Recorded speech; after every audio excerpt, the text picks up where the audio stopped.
mga kriminal lang ang tumatakbo sa batas. Yan ang iginiit ni NBI Director Melvin Matibag kasunod ng pagtakbo ni Senator Bato de la Rosa ng lapitan ng mga tauhan ng ahensya noong Lunes.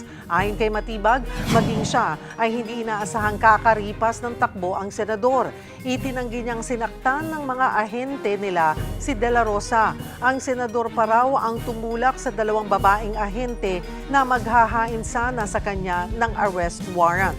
Ayon kay Matibag, isang kapwa-senador daw ang nagpasakay kay De La Rosa patungong Senado. Pero hindi na nila ito pinangalanan kung sino. Hindi totoo yung sinabi niya doon sa floor na tinakil siya, nag-wrestling sila. Nung nalaman niya na isi-serve sa kanya, sinasabi na NBI, ganyan. Tinakil na niya. Tinulak niya na yung dalawang agent.